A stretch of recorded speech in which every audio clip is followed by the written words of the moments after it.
Welcome back Divya Mishra के साथ आपके बीच हाजिर हो चुका हूँ 9,000 शिक्षक भर्ती के साथ। चलिए शुरुआत करते हैं। तमाम मुद्दे हैं, तमाम कन्फ्यूजन है, मैं समझ सकता हूँ, सारा कन्फ्यूजन खत्म कर दूंगा। चलिए, एक तो आवेदन 80,000 के पार हो चुका है, पहली और प्रमुख खबर। दूसरा, शीर्ष अदालत यानी सुप्रीम कोर्ट ने कहा कि भर्ती प्रक्रिया 69,000 शिक्षक भर्ती प्रक्रिया आप जारी रखें, किसी भी प्रकार का कोई स्टे नहीं है। सरकार को मात्र नोटिस जारी हुआ है, कल मैंने स्पष्ट बताया था, और आज के हेडलाइन के माध्यम से और भी सारी चीज़ें स्पष्ट हो जाती हैं। दूसरा, मोबाइल नंबर संशोधन को लेकर मैं देख पा रहा हूँ बहुत ज़्यादा लोग परेशान हैं और भी बहुत सारी चीज़ें संशोधित करने के फिराक में हैं। यानी कि कुछ लोग हो सकता है कपियर वगैरह होंगे तो सोचेंगे और बहुत सारी चीज़ें संशोधन कर लें।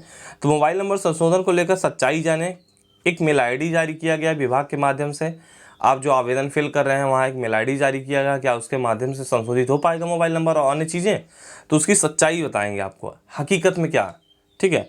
उसके बाद एलटी ग्रेड के सभी चयनितों का रास्ता साफ हो चुका है, अब मात्र नियुक्ति पत्र मिलना बाकी है। और 68,500 एलटी ग्रेड केबीएस और अन्य जगह में चयनित भैया ध्यान दो।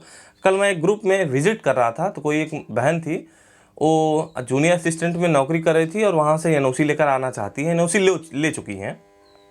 और लोगों से पूछ रही थी क्या अगर यहाँ मैं आने के बाद वापस जा सकती हूँ, तो बताना चाहता हूँ, अच्छे तरीके से बताना चाहता हूँ, अब मामला 40-45 के पक्ष में भी है। सरकार को नोटिस जारी हुआ है और हाँ, ये सुप्रीम कोर्ट के पाले में है भैया। अच्छे तरीके से ध्यान दे, बेहतर तरीके से। और आज के हेडलाइन के माध्यम से साफ साफ लिखा है क्या कि भैया आपने मेरिट क्यों बदला है, ये मुझे आप ज्ञात कराएं। सरकार को नोटिस जारी हुआ है और एक बात बता दूं, सुप्रीम कोर्ट के पाले में है, किसी भी वक्त निकाल के फेंक देते हैं। और हाँ, काफ़ी लोग पूछ रहे हैं कि सर क्या मैं यहाँ से वापस जा सकूंगी यदि यहाँ कोई दिक्कत हो गई।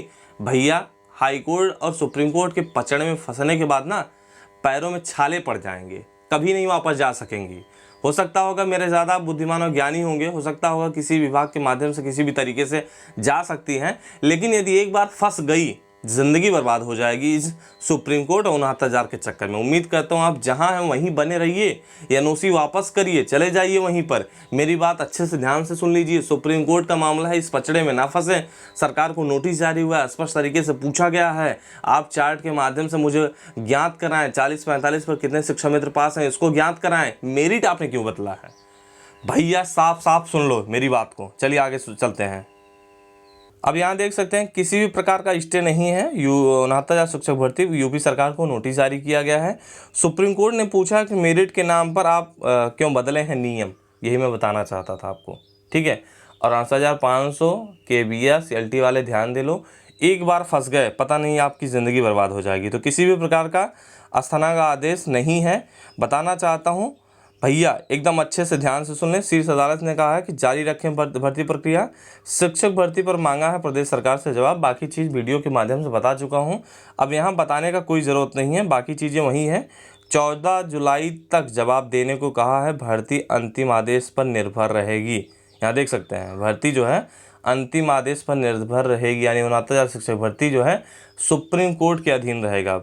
69,000 शिक्षकों की भर्ती के मामले में यूपी सरकार को नोटिस जारी हुआ है। बाकी चीज़ें बाद में बात करेंगे, लेकिन जो स्पष्ट है वही। आवेदन 80,000 के पार हो चुका है, मोबाइल पर शासन मौन है। अब यहाँ देखना चाहते हैं, एनआईसी ने पहले अपने वेबसाइट पर एक मोबाइल नंबर जारी किया था, हेल्पलाइन नंबर, और गुरुवार को एक मेल आईडी भी जारी कर दिया गया है, यानी जोड़ दिया गया है ATI69,000@yahoo.com। निर्देश है कि अभ्यर्थी किसी भी समस्या के निस्तारण के लिए इस पर अवगत करा सकते हैं। किसी भी ईमेल का इस्तेमाल करेंगे जो मोबाइल नंबर में बदलाव करना चाहते हैं। ये पेपर के माध्यम से, आज के पेपर के माध्यम से स्पष्ट किए हैं, ईमेल का इस्तेमाल करेंगे जो मोबाइल नंबर में बदलाव करना चाहते हैं। भैया बताना चाहता हूँ स्पष्ट तरीके से, अब इसको काफ़ी लोग देख के शिथिल हो चुके होंगे, अब इससे मोबाइल नंबर चेंज होगा। जब भी कोई बेसिक शिक्षा परिषद कार्य करता है या फिर पीएनपी कार्य करता है, दिशा निर्देश जारी करता है, नोटिफिकेशन जारी करता है, विज्ञप्ति जारी करता है कि हाँ इसके संदर्भ में ये चीज़ें हैं, यहाँ आप सारा डाटा भेजिए, ये ऐसा प्रत्यावेदन दीजिए, ऐसे चेंज हो जाएगा ना। लेकिन क्या आपको ऐसा कुछ नोटिफिकेशन जारी हुआ है भैया? किसी भी समस्या के लिए एक प्रोटोकॉल होता है, क्योंकि आपको मालूम है एक टेलीफोन नंबर यहाँ पर दिया है, लेकिन हर वेबसाइट के माध्यम से एक प्रोटोकॉल होता है। मैं समझता हूँ कि एक मेल आईडी भी जारी करना होता है, लेकिन यहाँ तो जारी किया गया नहीं था, अब जारी किया गया है। तो किसी भी समस्या के लिए निस्तारण के लिए कह सकता हूँ जारी किया गया है, पर मुझे नहीं मालूम है या फिर मुझे नहीं उम्मीद है कि ये मोबाइल नंबर संशोधन या फिर किसी अन्य संशोधन के लिए जारी किया गया है। भैया आप ये बताइए, यदि मैं आपका रोल नंबर जान गया, पड़ोसी का रोल नंबर जान गया, तो हम भी मेल आईडी पर अपना मोबाइल नंबर चेंज करा सकते हैं उसका, पड़ोसी का, फिर वो आवेदन नहीं कर पाएगा। सोच लीजिए, ऐसे थोड़ी ना होता है। कोई भी मेल आईडी पर मेल भेज के तुरंत मोबाइल नंबर चेंज करा ले। भैया कुछ प्रत्यावेदन जारी करें, नोटरी वगैरह लगता है, पिछली बार 8,500 में जो हमने देखा उसी की बेसिस पर बता रहे हैं। ऐसा मुझे नहीं लगता, ना ही कोई नोटिफिकेशन जारी हो। बाकी आप भेजते रहें संशोधन को लेकर, शायद निस्तारण हो जाए, शायद बेसिक शिक्षा परिषद कर दे तो बहुत बेहतर है। तो ऑनलाइन आवेदन 26 मई की रात्रि 12 बजे तक स्वीकार होंगे। तो भैया स्पष्ट करना चाहता हूं, आप लोग प्रयास जारी रखें मोबाइल नंबर संशोधन को लेकर। कुछ स्पष्ट तरीके से जब तक गाइडलाइन जारी ना हो जाए, मुझे बिलीव नहीं है कि इस मेल आईडी के माध्यम से आप मोबाइल नंबर को संशोधित करवा सकते हैं। बाकी आप स्वयं समझदार हैं कि ऐसे थोड़ी ना होता है। तब तुम पड़ोसी का रोल नंबर लेकर मोबाइल नंबर चेंज करवा सकते हैं कि सर मेरा रोल नंबर ये है, पुराना मोबाइल नंबर ये है, नया ये है, चेंज कर दीजिए आप। नहीं, ऐसा नहीं होता है। बिल्कुल मेल आईडी से चेंज करवाएं, और फिर चेंज होता भी होगा तो पहले एक नोटिफिकेशन फिर गाइडलाइन जारी होना चाहिए ना। हमारे समझ से परे है, इसलिए आगाह कर रहा हूँ। हो सकता है इससे नहीं हो पाएगा, तब आप परेशान हो जाएंगे। अब मात्र 2 या 4 दिन बचा हुआ है। आप भैया मेहनत करते रहें, शायद कुछ बीच का रास्ता निकले। जो भी आप कर रहे होंगे आगे आएँ। चलिए आगे बात कर लेते हैं। यदि मैं एलटी ग्रेड पर बात करूं तो एलटी ग्रेड के सभी चयनितों को नियुक्ति का रास्ता साफ हो चुका है। देख सकते हैं, शिक्षक भर्ती के तहत 13 विषयों में चयनित सभी अभ्यर्थियों की नियुक्ति का रास्ता साफ हो चुका है। एलटी ग्रेड समर्थक मोर्चा के संयोजक विक्की खान का दावा है कि उत्तर प्रदेश लोक सेवा आयोग ने संस्कृत महिला एवं पुरुष के पदों पर चयनित अभ्यर्थियों की फाइलें भी नियुक्ति की संस्तुति के साथ शिक्षा निदेशालय भेज दी गई हैं। इस तरह तक भेजे गए 13 विषयों के परिणाम में चयनित अभ्यर्थियों का नियुक्ति का रास्ता साफ हो चुका है।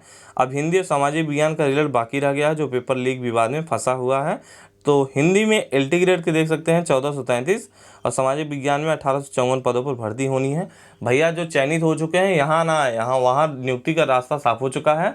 इसके बाद आपको नियुक्ति पत्र ही वितरित किया जाएगा लोक सेवा आयोग के माध्यम से। बताना चाहता हूँ स्पष्ट तरीके से, जल्द ही वहाँ पर भी चॉइसिंग होगा, जिला आवंटन होगा, उसके बाद नियुक्ति पत्र मिलेगा। जो मैं अंदर की चीज़ें जान पाया, इनके माध्यम से बात करने के बाद पता चला।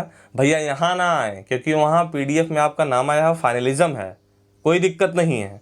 बाकी आप स्वयं समझदार हैं। यहाँ आने के बाद 8 महीने 6 महीने आपका डॉक्यूमेंट्स फंसा रहेगा, यहीं रह जाएंगे फिर।